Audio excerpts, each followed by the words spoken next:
processus de création d'une nouvelle salle de classe dans le logiciel Notemaster.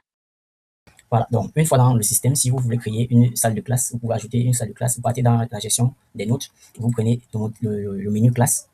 Dans le menu classe, vous avez la possibilité de consulter déjà toutes les salles de classe qui sont déjà disponibles. Vous avez la possibilité de gérer l'équipe pédagogique pour donner, par exemple, le poster principal de la salle de classe. Vous pouvez simplement cliquer sur dessus pour modifier une salle de classe ou cliquer sur là pour pouvoir supprimer une salle de classe. Vous pouvez également filtrer si vous recherchez une salle de classe pour voir si elle existe déjà dans votre établissement ou pas.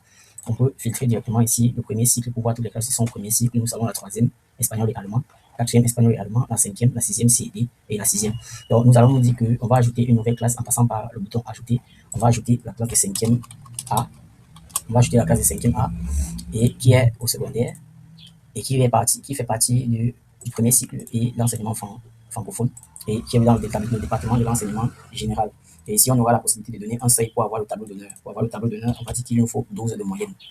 Suivant, on aura la possibilité de donner donc également les frais de scolarité brut de la classe. On va commencer par préciser quels sont les frais d'inscription. On va se dire, OK, pour les nouveaux, on va préciser 20 000 francs pour les nouveaux et 10 000 francs pour les anciens établissements. Et en ce qui concerne les frais de scolarité globale de la classe, on va se dire que les frais de scolarité globale s'élèvent à 120 000 francs et payables en combien de tranches? On va dire en 3 tranches. Suivant. Ici, on aura la possibilité de gérer la configuration des échéances de paiement. Donc, pour la première tranche, on va se dire que la première tranche coûte 110 000 francs et on va le payer avant le 31 juillet. Et pour la deuxième tranche, on va se dire que le montant s'élève à 30 000 francs. À 30 000 francs et l'échéance serait au 2 septembre. Et par la suite, on va préciser les 20 000 francs restants pour la troisième tranche qui sera payée en décembre. Qui sera payé au 2 décembre, qui doit être versé au 2 décembre. Là, on va valider simplement et on a le message qui précise bien là que notre pop-up qui précise bien que la classe a été créée avec succès et de là, on peut vérifier premier cycle francophone dans le département de l'enseignement général.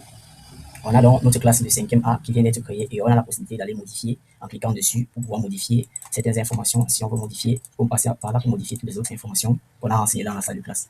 Et si les erreurs sont effectuées à ce niveau lors de la création de la classe, en ce qui concerne les tranches de paiement, on a la possibilité plus tard pour la caissière de passer dans la gestion de la scolarité, dans le menu scolarité.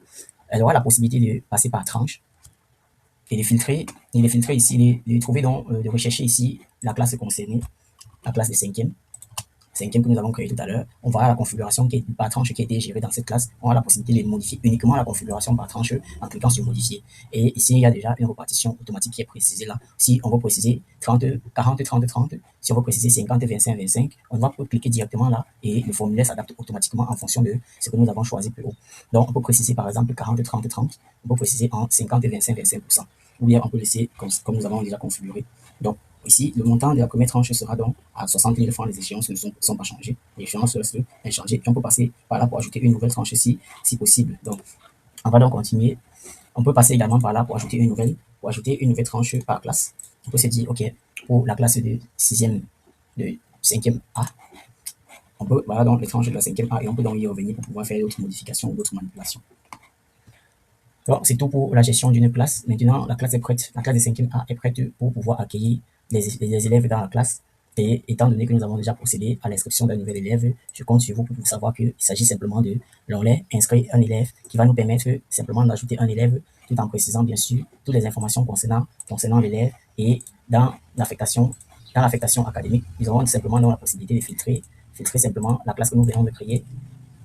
En passant par ici, nous aurons donc la possibilité de filtrer donc tout simplement la 5e A que nous venons de créer et d'ajouter donc un élève ici qui soit nouveau ou ancien et de préciser ainsi sa frais d'inscription également et le mode d'inscription. Après donc validation, nous aurons simplement la possibilité d'imprimer son reçu scolaire ou bien d'aller directement voir la fiche de l'élève qui va présenter simplement les informations concernant l'élève où nous pourrons donc saisir et enregistrer un nouveau versement pour l'élève, le montant de la scolarité brute attendue, les réductions que nous avons déjà accordées à l'élève. Ainsi, nous aurons également la possibilité de vérifier le nombre de tranches attendues ainsi que les montants déjà versés à chaque élève. Nous aurons également la possibilité de revenir pour faire des impressions de reçus ici. Merci pour avoir écouté cette vidéo qui était très longue bien sûr et nous attendons pour la prochaine séance où nous allons enregistrer un nouveau versement pour un élève qui vient pour verser ses frais de scolarité.